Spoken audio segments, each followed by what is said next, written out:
नमस्कार दोस्तों। इस वीडियो में हम नेट जीआरएफ में जो निबंध जोड़े गए हैं उन निबंधों के कुछ प्रश्नोत्तर हैं वो हल करेंगे।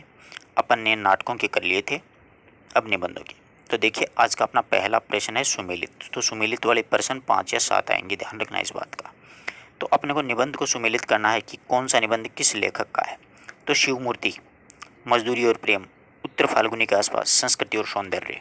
इसमें अगर आपको दो का भी पता है तो आप सोल्व कर सकते हो। तो सबसे आशा करता हूँ कि मजदूरी और प्रेम सभी को पता होगा। मजदूरी और प्रेम किसका है? मजदूरी और प्रेम अध्यापक पूर्ण सिंह का है, मतलब बी में 3 नंबर। उत्तर फाल्गुनी के आसपास, ये कुबेर नाथ रॉय का है। संस्कृति और सौंदर्य नाम अमर सिंह का है। तो शिवमूर्ति एकमात्र बचे हैं कौन? प्रताप नारायण मिश्र। मतलब ए में आएगा 4 नंबर, बी में आएगा 3 नंबर, सी में आएगा 2 नंबर, डी में आएगा 1 नंबर। ऐसे अपने को कहाँ पर मिलेंगे? ये देखो, ए में 4 नंबर, बी में 3 नंबर, सी में 2 नंबर और डी में 1 नंबर, मतलब 2 नंबर ऑप्शन अपना सही हो जाएगा। आई बात समझ में? ये है, इसमें 2 नंबर ऑप्शन सही होगा। अगला प्रश्न, निम्नलिखित में से कौन सी विशेषता भारतेंदु के निबंधों की नहीं है? बहुत ही शानदार प्रश्न है। लेखक और पाठक के बीच में आत्मीयता, राजनीति और सामाजिक सुधार की प्रवृत्ति, राजभक्ति का तीव्र विरोध और आत्मा अभिव्यक्ति की प्रधानता। इसमें से निबंधों की विशेषता नहीं पूछी है। ये है 2 नंबर है, 4 नंबर। ये 3 नंबर जो ऑप्शन है ना, देशभक्ति की तीव्र विरोधी स्वर, ये विरोधी स्वर नहीं थे बल्कि राजभक्ति के विरोधी स्वर थे, परंतु तीव्र विरोधी ये स्वर नहीं थे। ठीक है ना? 3 नंबर ऑप्शन इसमें सही होगा। भारतेंदु हरिश्चंद्र का समय क्या था, यानी कब से कब तक इन्होंने लेखन कार्य किया था? उनकी उम्र पूरी 35 साल ही थी मात्र। 1850 में जन्म हुआ था और 1885 में इनका देहांत हो गया। ये हिंदी साहित्य के लिए एक महान मतलब क्षति हुई थी। छोटे से जीवन काल में बहुत कुछ इन्होंने हिंदी साहित्य को दिया है। रानी विक्टोरिया के द्वारा भारत के साम्राज्य का पद धारण करने के लिए कौन से दरबार का आयोजन किया गया था? दिल्ली दरबार का, लखनऊ का, बंगाल का या फिर पटना का? तो आशा करता हूँ सभी को पता होगा, दिल्ली दरबार का आयोजन है वो किया गया था। श्रीमती की हर एक प्रजा अपना अपना निर्विघ्न सुख से काट रखती है। यहाँ पर प्रजा शब्द का अभिविद्य किसके लिए आया है? श्रीमती जी की हर जो प्रजा है अपना अपना समय निर्विघ्न सुख से काट सकती है। यहाँ पर प्रजा शब्द किसके लिए आया? मतलब सामंत वर्ग के लिए, ब्रिटिश के लिए, सामान्य लोगों के लिए, बुद्धिजीवी वर्ग के लिए? सामान्य लोगों के लिए आया है। अगला देखिए, भारतेंदु जी के अनुसार राजाओं से मुलाकात कर उन्हें तोहफे किसने प्रदान किए थे? महारानी ने, कैप्टन ने, या वाइसराय ने, या फिर जनरल ने? तो वाइसराय था उस टाइम में, तो वही राजाओं को मुलाकात कर करके बड़े बड़े तोहफे दिया करते थे। अगला देखिए, निम्नलिखित में से कौन सा कथन दिल्ली दरबार दर्पण के संदर्भ में सही नहीं है? इसमें से कौन सा कथन है ये पूछा। तो वाइसराय लोगों से मधुर रीति से बात करते थे, सही है। महारानी के साथ बैठकर राजागण प्रसन्न हुए थे, बिल्कुल सही है। राज राजेश्वरी का अभिप्राय किसी को दबाने या मिटाने का है, ये नहीं है, सही बात यही है। चौथा ऑप्शन है, ईश्वर विक्टोरिया संयुक्त राज की रक्षा करे। इसमें 3 नंबर ऑप्शन है ना, वो गलत है कि राज राजेश्वरी का अभिप्राय किसी को दबाने या मिटाने का है। ठीक है, आगे देखिए। अगला है, भारतवर्ष की उन्नति कैसे हो सकती है? निबंध का समय क्या था, यानी रचना काल क्या था, कब लिखा गया था? ये आशा करता हूँ सभी को पता होगा समय का। 1884 में लिखा गया था। विलायत, विलायत में गाड़ी को कोचवान भी अखबार पढ़ते हैं। भारतेंदु जी का उक्त कथन कौन सा व्यंग्य क्या? इसमें किस प्रकार का व्यंग्य क्या? भारतीयों के अंधविश्वास का नहीं, भारतीयों के आलस्य प्रवृत्ति का नहीं, भारतीय सामाजिक विषमता का, और भारतीयों के धार्मिक उन्माद का। इसमें किस पर व्यंग्य किया गया? भारतीयों को, भारतीय लोग क्या होते हैं? आलस प्रवृत्ति के होते हैं। थोड़ा सा आराम मिलता है अपने ड्राइवर को तो बिल्कुल आराम करता है, जबकि इसमें देखो विलायत में गाड़ी का जो कोचवान है वो भी अखबार पढ़ता है, फालतू का टाइम वेस्ट नहीं करता। अपन लोग आलसी हैं, अपन फालतू में ही बड़े बड़े समय गुजार देते हैं। एग्जाम नहीं होती तो कोई भी माइकलाल भारतीय स्टूडेंट ऐसा नहीं है कि वो पढ़ाई करता रहे, नहीं, एग्जाम का दबाव आएगा तब 2 महीनों में कि वो सब कुछ कर देगा, और फिर परिणाम का तो आपको पता ही है क्या आना है। आगे देखिए, भारतेंदु जी के अनुसार भारत की उन्नति के लिए कौन सी एकता बहुत जरूरी है? यानी भारत की उन्नति के लिए कौन सी एकता? कुलीय एकता, वंश की, पारिवारिक एकता या जातीय एकता? जातीय एकता। सही उत्तर क्या होगा इसका? जातीय एकता।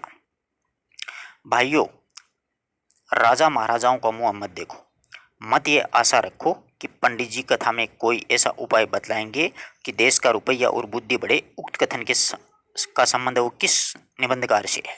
यह कथन किसके द्वारा कहा गया? भारतेंदु बाबू हरिश्चंद्र के द्वारा कहा गया। पंडित जी की ओर मुख मत देखो। अपने देश में क्या है कि ज़्यादातर टोना टोटका होता रहता है।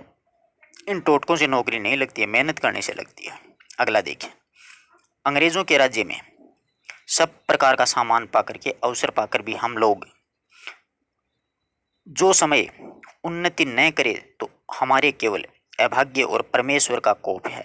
यह कथन का संबंध किस निबंध से, यानी यह कथन किस निबंध से लिया गया है? तो ये जो कथन है वो दिल्ली दरबार दर्पण से, शिव शंभू के चिट्ठे, भारतवर्ष की उन्नति कैसे और वैष्णवता और ईश्वर, तो भारतवर्ष की उन्नति कैसे हो, उससे ये कथन लिया गया है। मैंने कथनों की पीडीएफ डाल रखी है, आप वीडियोज एक बार देखिएगा, आपको सारा कॉन्सेप्ट क्लियर हो जाएगा। अगला देखिए, निम्नलिखित में से किसका संबंध प्रताप नारायण मिश्र से नहीं है? यानी प्रताप नारायण मिश्र ने कौन सी पत्रिका वगैरह, कौन सा नाटक वगैरह नहीं लिखा था? ब्राह्मण पत्रिका प्रकाशित की थी, हिंदुस्तान नाटक सभा, हिंदी प्रदीप, ये बालकृष्ण भट्ट के द्वारा निकाली गई थी। शिवमूर्ति निबंध जो है वो प्रताप नारायण मिश्र के कौन से निबंध संग्रह में संकलित है? बहुत ही शानदार प्रश्न है। शिवमूर्ति निबंध है वो प्रताप पीयूष निबंध संग्रह है प्रताप नारायण मिश्र का, उससे लिया गया है। शिवमूर्ति किसका प्रतीक है? बहुत ही अच्छा प्रश्न है। शिवमूर्ति किसका प्रतीक है? तो देखिए किसका है? विषमता का, दुष्प्रचार का, कलाकृति का, वैराग्य का। तो कलाकृति का प्रतीक है। आई बात समझ में? अगला देखिए, निम्नलिखित में से किस कथन का संबंध शिवमूर्ति निबंध से नहीं है? बहुत ही शानदार प्रश्न है।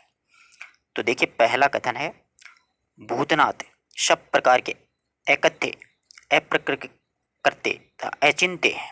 यानी भूतनाथ है सब प्रकार के एकत्य, अप्रकृत्य एवं अचिंत्य है। हमारा मन, बुद्धि, शरीर, संसार परमार्थ के लिए अमंगल है। तुम्हारी लक्ष्मी हजार तरह से इंग्लैंड, फारसी, जर्मनी और अमेरिका को जाती है। वास्तविक प्रेम मूर्ति मनोमंदिर में विराजमान है। तो तुम्हारी लक्ष्मी हजार तरह से इंग्लैंड, फारसी या जर्मनी, अमेरिका को जाती है। ये इसका ऑप्शन सही होगा।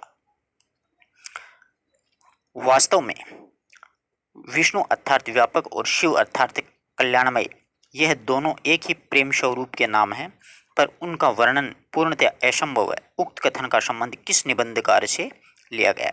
भारतेंदु हरिश्चंद्र से, बालकृष्ण भट्ट, प्रताप नारायण मिश्र या रामचंद्र शुक्ल। तो ये प्रताप नारायण मिश्र का कथन है, शिवमूर्ति नाटक का ही है। अगला देखिए, निम्नलिखित में से किस पत्र का संबंध बालमुकुंद गुप्त से नहीं है? तो मथुरा, देशकाल, कोहिनूर, अखबारी चुनार। तो मतलब बालकृष्ण भट्ट ने सॉरी बालमुकुंद गुप्त ने कौन सा पत्र नहीं निकाला है? तो ये देश मित्र है ना, ये इनके द्वारा प्रकाशित नहीं है, बल्कि ये सारे के सारे से इनका संबंध रहा है। भारत मित्र में छपने से पहले शिव शंभू के चिट्ठे किस उर्दू पत्र में छपा था? बहुत ही अच्छा प्रश्न है। यानी उर्दू का समाचार पत्र कौन सा था जिसमें ये शिव शंभू के चिट्ठे नाम से निबंध छपा था? तो ये जमाना पत्र निकलता था, दयानारायण निगम निकाला करते थे, इसमें छपा था। ठीक है। शिव शंभू के चिट्ठे रचना का संबंध किस अधिकारी के दिल्ली दरबार से है? बहुत अच्छा है, आशा करता हूँ सभी को पता होगा। लॉर्ड कर्जन को लेकर के लिखे गए व्यंग्य हैं ये। पीछे मत फेंकिए, आशा का अंत, एक दुराशा आदि शीर्षकों का संबंध किस निबंध कृति से है? बहुत ही अच्छा प्रश्न है। तो ये दिल्ली दरबार दर्पण से है, शिवमूर्ति से, शिव शंभू के चिट्ठे या कविता क्या है? तो ये शिव शंभू के चिट्ठे से है कि पीछे मत फेंकिए, आशा का अंत, एक दुराशा है आदि। अगला देखिए, बिना बुलाए यह दीन भंगड़ ब्राह्मण शिव शंभू शर्मा तीसरी बार अपना चिट्ठा लेकर के आपकी सेवा में उपस्थित है। उक्त तीसरे चिट्ठे का शीर्षक किसे बताया गया है? इसमें शीर्षक क्या है? मतलब श्रीमान का स्वागत, वायसराय का कर्तव्य, विदाई संभाषण या वेद विच्छेद। तो वायसराय का कर्तव्य है। इसका सही आंसर क्या होगा? वायसराय का कर्तव्य। आगे देखिएगा, आपने कहा कि बंग भंग होना बहुत खराब काम है क्योंकि ये अधिकांश प्रजा वर्ग की इच्छा के विरुद्ध हुआ, पर जो हो गया उसे निश्चित विषम समझना चाहिए, निश्चित विषय के रूप में समझना चाहिए। शिव शंभू के चिट्ठे में उक्त कथन लेखक के लेखक ने किसके लिए कहे थे? तो ये चार्ली साहब के लिए, कार्ली साहब के लिए, डार्ली या फिर मार्ली, ये किसके लिए कहे थे? तो ये मार्ली साहब के लिए कहे गए कथन थे।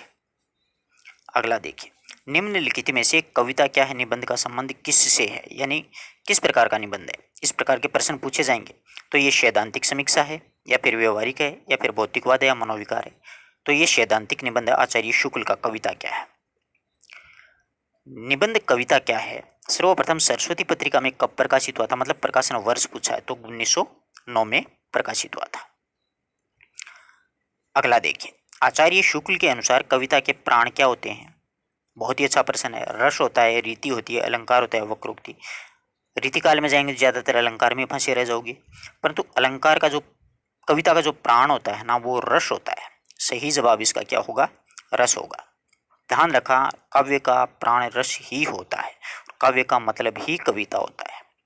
आचार्य शुक्ल के अनुसार जिस प्रकार आत्मा की मुक्तावस्था ज्ञान दशा कहलाती है, उसी प्रकार हृदय की मुक्तावस्था क्या कहलाती है? रस दशा कहलाती है। क्या कहलाती है? रस दशा। हजारों बार पूछा गया प्रश्न है, ये तो पक्का आता है हर परीक्षा में, से डीएसएसबी हो, टीजीटी हो, पीजीटी हो, सेकंड ग्रेड, फर्स्ट ग्रेड, सब में आता है ये। मनुष्य के हृदय को स्वार्थ संबंधों के संकुचित मंडल से ऊपर उठा करके लोक सामान्य भाव भूमि पर ले जाने वाले को क्या कहा जाता है?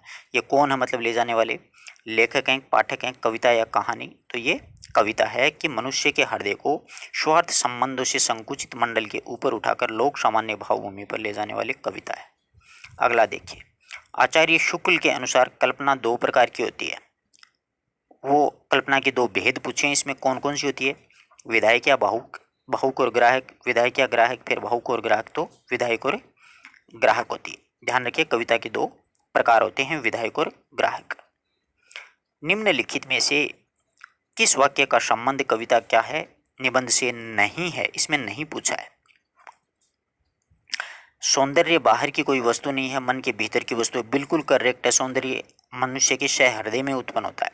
नान सौंदर्य से कविता की आयु घटती है, बिल्कुल ही गलत है। नान सौंदर्य से तो कविता की आयु बढ़ती है। 100% यही इसका जवाब सही होगा। अगला देखिए, केवल असाधारणत्व की रुचि सच्ची सहृदयता की पहचान नहीं है। काल के अर्थ ग्रहण, काल में अर्थ ग्रहण मात्र से काम नहीं चलता, बिंब ग्रहण अपेक्षित होता है। 2 नंबर ऑप्शन इसका सही होगा। अगला देखिए, निम्नलिखित में से किस विज्ञान की मान्यता है कि हृदय की मुक्ति की साधना के लिए मनुष्य की वाणी जो शब्द विधान करती आई है उसे कविता कहते हैं? मतलब ये परिभाषा किसने दी है? तो ये परिभाषा आचार्य शुक्ल ने कविता के लिए दी है। निम्नलिखित में से हजारी प्रसाद द्विवेदी का निबंध संग्रह नहीं है। विचार प्रवाह है, कुटज, विचार और वितर्क, अशोक के पेड़। अशोक के पेड़ नहीं है, वो अशोक के फूल मतलब है, एक शीर्षक से ये निबंध लिखा गया था। ये इसका सही आंसर है। नाखून क्यों बढ़ते हैं आचार्य हजारी प्रसाद द्विवेदी के किस निबंध संग्रह से लिया गया? बहुत ही शानदार प्रश्न है। प्रबंध चिंतामणि, कल्पलता, काला कलनेर और शिरीष के फूल। तो देखिएगा, कल्पलता जो निबंध संग्रह है उससे नाखून क्यों बढ़ते हैं ये निबंध है वो लिया गया है। अगला देखिए, हजारी प्रसाद द्विवेदी के अनुसार नाखून बढ़ना किसकी निशानी है? बहुत अच्छा प्रश्न है, बहुत बार पूछा गया। पशुता की निशानी है। असल में वह उसे अस्तर थे, यानी उनके अस्तर थे। हजारी प्रसाद द्विवेदी के अनुसार जंगली मनुष्य के अस्तर क्या थे? तो उस समय में क्या कि पुराने ज़माने में नाखून ही उसके अस्तर हुआ करते थे, तो नाखूनों की बात की है। हजारी प्रसाद द्विवेदी के अनुसार किसने कहा था कि सब पुराने अच्छे नहीं होते और सब नए खराब नहीं होते? ये किसने कही थी ये बात? कवि माघ ने, बाणभट्ट ने, कालिदास ने या वात्स्यायन ने? तो कालिदास के द्वारा कही गई थी। आगे देखिए, उस श्रृंखलता पशु की प्रवृत्ति है, स्व का बंधन मनुष्य का स्वभाव है, उक्त पंक्ति का संबंध किस निबंध से है? ये कथन मैंने बहुत बार बताए हैं आपको। तो ये नाखून क्यों बढ़ते हैं उस निबंध से लिया गया कि उस श्रृंखलता पशु की प्रवृत्ति है, स्व का बंधन मनुष्य का स्वभाव है। अगला देखिए, मनुष्य के चरितार्थ प्रेम में है, मैत्री में है, त्याग में है, अपने को सबसे मंगल के लिए निशेष भाव से दे देने में उक्त कथन का संबंध किस निबंधकार से है? तो ये निबंधकार से पूछा है। तो मनुष्य के चरितार्थ प्रेम में, मैत्री में, त्याग में अपने को सबसे मंगल के लिए निशेष भाव देते हैं, ये हजारी प्रसाद द्विवेदी का कथन है। विद्यानिवास मिश्र किस पत्र का संपादन करते थे? बहुत ही शानदार प्रश्न है। The Hindu, India times, Navbharat times या नवजागरण? तो नवभारत टाइम्स का संपादन कार्य ये किया करते थे। निम्नलिखित में से कौन सा निबंध संग्रह विद्यानिवास मिश्र का नहीं है? चितवन की चाह है, तुम चंदनम पानी, कदम की झुकी डाल, परंपरा बंधन नहीं। तो विद्यानिवास मिश्र का जो निबंध संग्रह नहीं है उसमें अपने को नहीं का पूछा है, तो कौन सा होगा इसमें? कदम की छुली झूली डाल, झुकी डाल, ये वाला निबंध संग्रह इनका नहीं है। अगले देखिए, विद्यानिवास मिश्र के अनुसार राम का मुकुट किसका प्रतीक है? बहुत ही शानदार प्रश्न है। यश और सौहार्द का, जागरूक प्रहरी का, अखंड सौभाग्य का, प्रेम के बंधन का? तो ये यश और सौहार्द का प्रतीक है। आने वाली पीढ़ी पिछली पीढ़ी की ममता की पीड़ा नहीं समझ पाती और पिछली पीढ़ी अपने संतान को के संभावित संकट की कल्पना मात्र से उद्विग्न हो जाती है। उक्त कथन का संबंध किस निबंध से है? बहुत ही अच्छा प्रश्न है। ये कविता क्या है से है, या नाखून क्यों बढ़ते हैं से है, या फिर मेरे राम का मुकुट भीग रहा है, या मजदूरी और प्रेम? तो मेरे राम का मुकुट भीग रहा है, इस निबंध से ये उक्त कथन लिया गया है। कथन की पीडीएफ डाल रखी है, आप लोग जरूर एक बार पढ़िएगा, वीडियोज भी देखिएगा। निम्नलिखित में से किस कथन का संबंध मेरे राम का मुकुट भीग रहा है निबंध से नहीं है? अब की बार नहीं पूछा है। पहला है, राम भीगे तो भीगे, राम के उत्कर्ष की कल्पना ने भीगे, वह हर बारिश में हर दुर्दिन में सुरक्षित रहे। मन कितना बंटा है, मनचाही अनचाही दोनों तरह की हजारों चीजें। मन में अभिषेक हो गया है और मन में राम के साथ राम का मुकुट प्रतिष्ठित है। प्यारी मनुष्य जाति का सुख ही जगत के मंगल का मूल है, मूल साधन है। तो इस 4 नंबर कथन है वो नहीं है। आजकल की कविता में नयापन नहीं है, उसमें पुराने जमाने की कविता की पुनरावृत्ति मात्र है। उक्त कथन, उक्त जो पंक्ति है उसका संबंध किस रचनाकार से, यानी किस रचनाकार ने ये बात कही है? शुक्ल ने, अध्यापक पूर्ण सिंह ने, हजारी प्रसाद द्विवेदी ने, विद्यानिवास मिश्र ने? तो सरदार पूर्ण सिंह ने यह बात है वो कही है कि आजकल की कविता में कोई नयापन नहीं है, पुराने जमाने की कविता की बस पुनरावृत्ति मात्र है। बात सही कही है। निम्नलिखित में से अध्यापक पूर्ण सिंह के द्वारा रचित निबंध नहीं है? सच्ची वीरता, आचरण की सभ्यता, कन्यादान, साहित्य सहचर? तो आशा करता हूँ सभी को पता होगा साहित्य सहचर। अध्यापक पूर्ण सिंह ने मात्र 6 ही निबंध लिखे थे और उनसे ही साहित्य में अजर अमर हो गए। निम्नलिखित में से मजदूरी और प्रेम निबंध का उपशीर्षक नहीं है? मजदूर की मजदूरी उपशीर्षक, इसमें देखो मजदूरी और प्रेम जो निबंध है ना, इसमें छोटे छोटे निबंध अलग अलग डाल रखे हैं। तो मजदूर की मजदूरी, मजदूर की कला, मजदूर की अमीरी, मजदूर की फकीरी? तो मजदूर की अमीरी नहीं है इसमें, बाकी ये तीनों हैं। मनुष्य के हाथ से बनी हुई वस्तुओं में निश्चित ही उसकी प्रेम पवित्र आत्मा निवास करती है। उक्त भावना मजदूरी और प्रेम निबंध के किस उपशीर्षक में निहित है? तो प्रेम मजदूरी, मान मजदूरी, काम मजदूरी, या फिर दया मजदूरी? यानी ये किस में है? तो ये मतलब प्रेम की मजदूरी होती है। कोई वस्तु कोई मजदूर अपने हाथों से बनाता है ना, तो उसमें उसकी प्रेम की आत्मा निवास करती है, ये कहना चाहते हैं।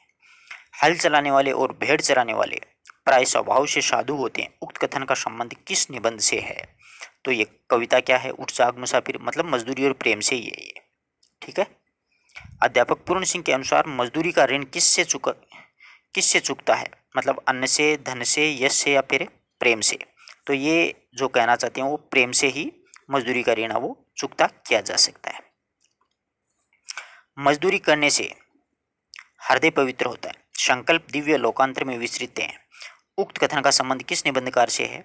तो ये अध्यापक पूर्ण सिंह से ही है। किससे है? अध्यापक पूर्ण सिंह से। अगला देखिएगा, चिंतन और अनुभूति में पगे ललित निबंधों की परंपरा में एक सर्वथा नवीन हस्ताक्षर पत्रिका धर्मयुग में यह टिप्पणी किससे लिए प्रकाशित हुई थी? मतलब विद्यानिवास मिश्र के लिए, विवेक रॉय के लिए, कुबेरनाथ रॉय, या नामवर? तो ये जो है वो कुबेरनाथ रॉय के लिए प्रकाशित हुई थी कि चिंतन और अनुभूति में पगे ललित निबंधों की परंपरा में एक सर्वथा नवीन हस्ताक्षर, नए हस्ताक्षर थे कुबेरनाथ रॉय, विद्यानिवास मिश्र और हजारी प्रसाद द्विवेदी ललित निबंधकार माने जाते हैं ये तीनों। निबंध उत्तर फाल्गुनी के आसपास किस निबंध संग्रह में संकलित है? बहुत शानदार प्रश्न है।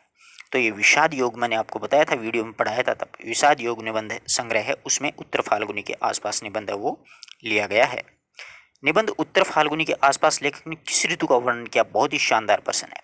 तो अपन खड़ाक से देखते हैं, बसंत उत्तर कर देते हैं, जबकि एक गलत है। शरद ऋतु का वर्णन किया गया। उत्तर फाल्गुनी यानी फागुन का महीना, थोड़ी थोड़ी मीठी मीठी रंगीन सर्दी पड़ती है। कुबेरनाथ रॉय के अनुसार हमारे जीवन में 25वें वर्ष तक बड़ी मौज मस्ती आनंद का समय रहता है ना। लेकिन कौन से वर्ष तक आते आते जीवन में कठिनाइयों व संघर्ष के संकेत मिलने लग जाते हैं? 25 साल तक तो देखो ब्रह्मचर्य चलता है, फिर गृहस्थाश्रम चलता है, फिर संन्यास आश्रम चलता है, फिर वानप्रस्थ आश्रम। ये 4 आश्रम बांटे हुए हैं 25-25 साल के, 100 साल। हालांकि आजकल तो इतनी उम्र भी नहीं होती है। तो 25 साल तक तो मजे ही रहते हैं ना, घर वाले पढ़ाते हैं, पैसे देते हैं, मतलब मौज मस्ती करते रहते हैं, मतलब कॉलेज लाइफ रहती है, पता ही नहीं होता है कि जीवन में क्या कठिनाई क्या संघर्ष है। 26-27 साल में जब शादी हो जाती है और बीवी कपड़े फाड़ने लगती है ना, तब जाके समझ में आता है। तो 27वें वर्ष से संघर्ष प्रारंभ हो जाता है। कुबेरनाथ रॉय के अनुसार शरीर के लिए उत्तर फाल्गुनी काल कौन सा है? उत्तर फाल्गुनी काल, इसमें 40 और 45 साल जो है वो उत्तर फाल्गुनी का समय माना है। आज पूर्व फाल्गुनी का अंतिम पानपत्र मेरे होठों में संलग्न है। क्रोध मेरी खुराक है, लोभ मेरा नयन अंजन है, और काम भुजंग मेरा क्रीड़ा सहचर है। उक्त पंक्तियों का संबंध किस निबंध से है? अध्यापक पूर्ण सिंह, विवेक रॉय, कुबेरनाथ रॉय या नामवर सिंह? तो कुबेरनाथ रॉय से। उत्तर फाल्गुनी निबंध ही उनका है। कभी कभी नदी की धार है, वो पथ भ्रष्ट भी हो जाती है, वह सदैव प्रगति की दिशा में नहीं बहती। उक्त कथन का संबंध किस निबंध से है? तो ये उत्तर फाल्गुनी जो निबंध है उससे लिया गया कथन है। निम्नलिखित में से विवेक रॉय का निबंध इसमें से नहीं है, मतलब फिर बेतलवा डाल पर जुलूस रुका, आम रास्ता नहीं, आस्था के चरण। तो ये आस्था के चरण है, वो इनका निबंध नहीं है। निबंध उठ जाग मुसाकिरी में के प्रारंभ में लेखक कौन से मास्टर साहब से मिलने जाता है? सबसे पहले कौन से मास्टर साहब से मिलने जाता है? जगदीश बाबू से, या फिर गिरीश बाबू से, जगदीश बाबू से, रमेश बाबू से, सुमित बाबू से? तो वह जगदीश बाबू से मिलने जाता है। एक अंतिम प्रश्न है, जवानी की आंख में ज्वाला होती है, बुढ़ापे की आंखों में प्रकाश। उक्त कथन का संबंध है वो उठ जाग मुसाफिर से ही लिया गया है। इस प्रकार से अपन ने इस वीडियो में निबंधों से संबंधित प्रश्न हैं वो किए हैं। आशा करता हूँ कि हर एक प्रश्न आपको बहुत अच्छे से समझ में आया होगा। अगर किसी प्रकार का कोई डाउट हो तो आप कमेंट कर सकते हो। अपने मित्रों तक ज़्यादा से ज़्यादा शेयर करें और पढ़ाई पर ज़्यादा से ज़्यादा ध्यान दें। धन्यवाद दोस्तों।